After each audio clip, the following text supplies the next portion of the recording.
What's up, everybody? Derek Anderson, the DA, and man, this story right here, man, I thought Disney doesn't get it, man. Disney doesn't get it, especially the CEO of the company, Bob Chapek. He doesn't understand what the problem is. Disney CEO responds to complaint of the studio being too woke. All right. Yeah, you're too woke. Disney has been attempting to be more inclusive than ever with some recent releases, but that has led to online backlash claiming them to be too woke. Disney's not too woke, according to CEO Bob Chapek.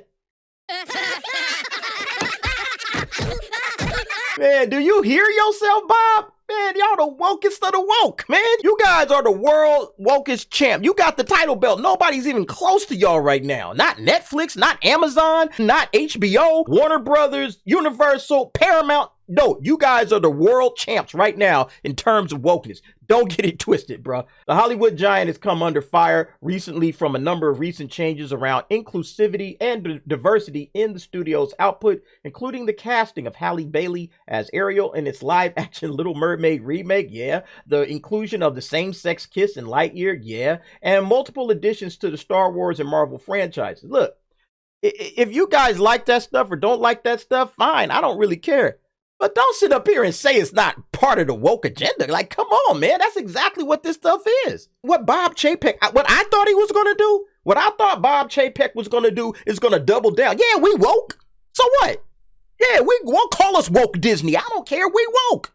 Yeah, that's right. What you going to do about it? That's what I thought Bob Chapek would say. That's just being honest, man. That's just being honest about it. Boy.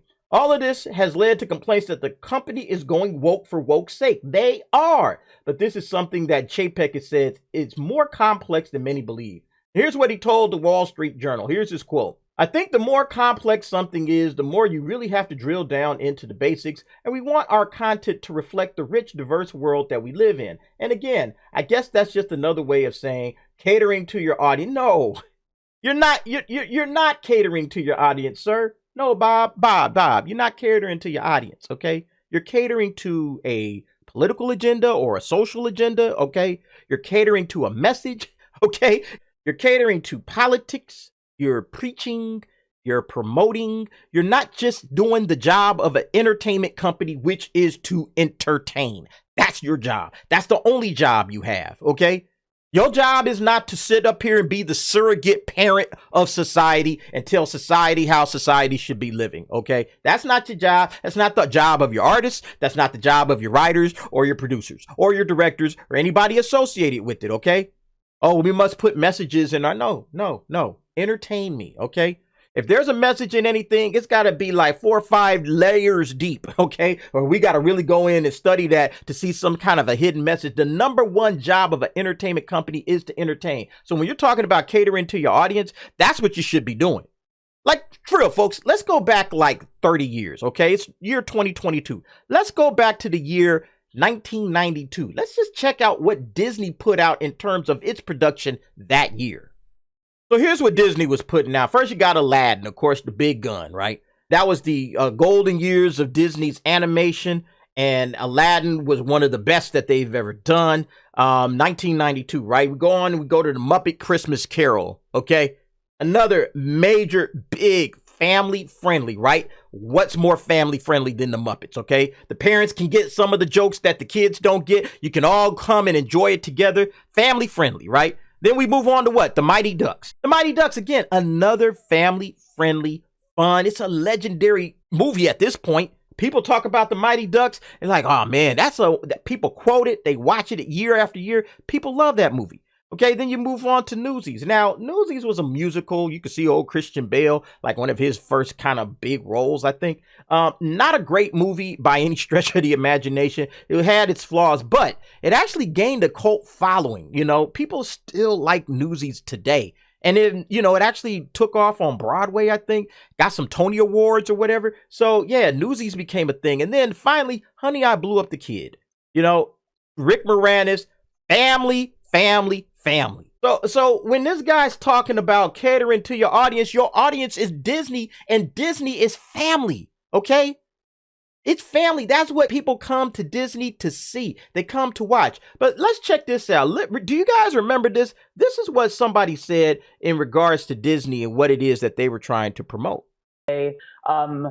The showrunners were super welcoming. Meredith Roberts and like our leadership over there has been so welcoming to like my like not at all secret gay agenda. And so like I feel like I felt like it was, I mean, like maybe it was that way in the past, but I guess like something must have happened in the last like they are turning it around, they're going hard. And then all that like momentum that I felt, like that sense of I don't have to be afraid to like, let's have these two characters kiss, let's in the background start, like I was just wherever I could, just basically adding queerness to like the, if you see anything queer in the show, I'm proud of it. But like I just was like, no one would stop me and no one was trying. Now you can see this woman has an agenda, okay? She has an agenda. She came through it with an agenda, okay?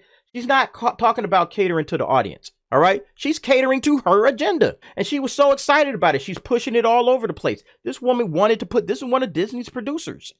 And she's excited to push her agenda. She's not catering to an audience, all right? And so for Bob Chapek to come out here and just make this nonsense up, it's absolutely ridiculous. He goes on to say, but the world is a rich, diverse place, and we want our content to reflect that. And we're so blessed to have the greatest content creators, and they see it similarly. Okay, see, so again, you want your content to reflect a agenda, okay? You want it to reflect an agenda. You are not interested in just entertaining people, and that's it. You know what? Our goal is just to entertain.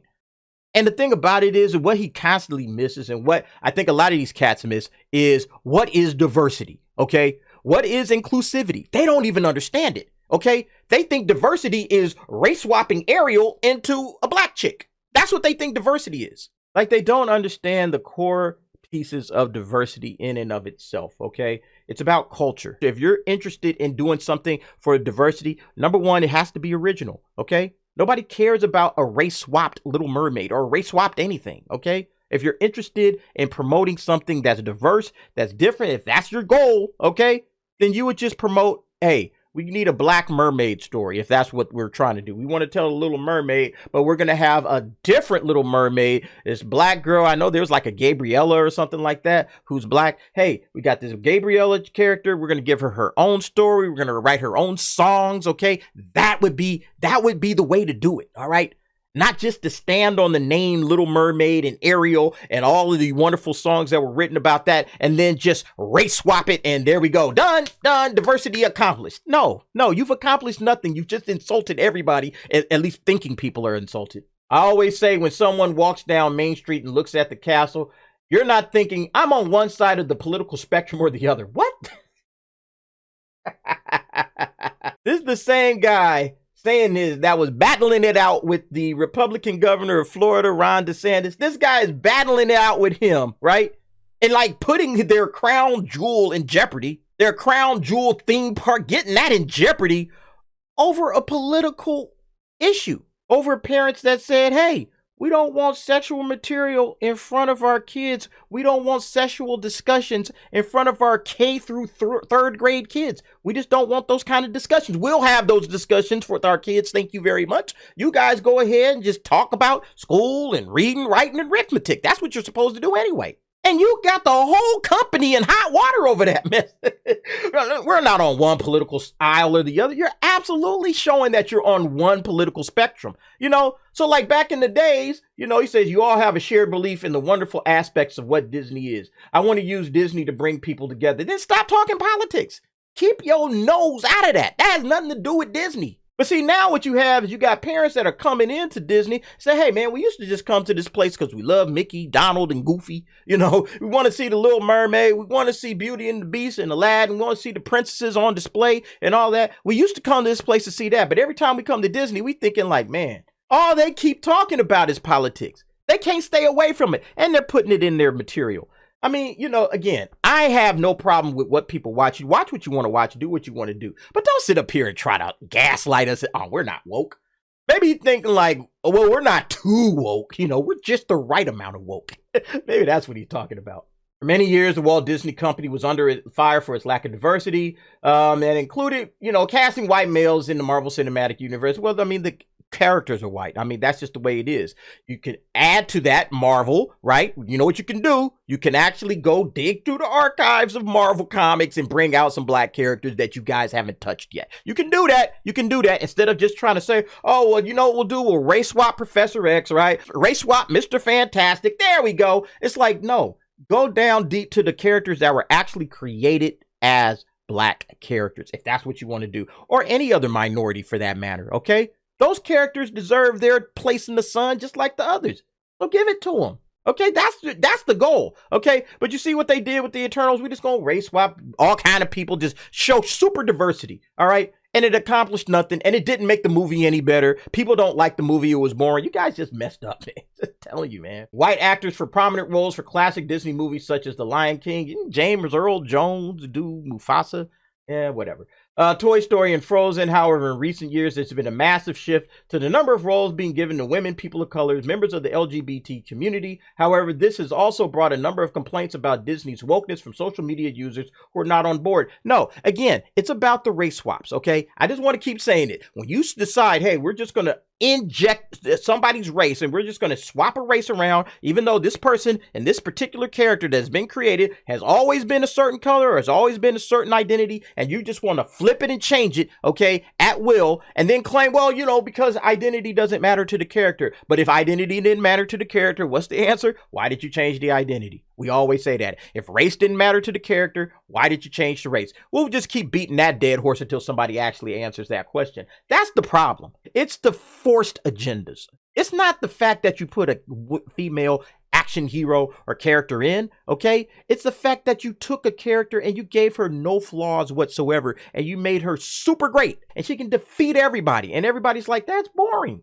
And you only did it for one reason, okay? Because you're pushing an agenda. Scale it back, start writing good stories. That's all it is. It's really, you scale it back, you start writing real stories, you get writers, directors, you get people that understand what they're doing. Right now, you don't have that, Disney, all right? That's the reason why people are complaining. And at the forefront of all of this is your agenda. That was just explained by that woman we just heard.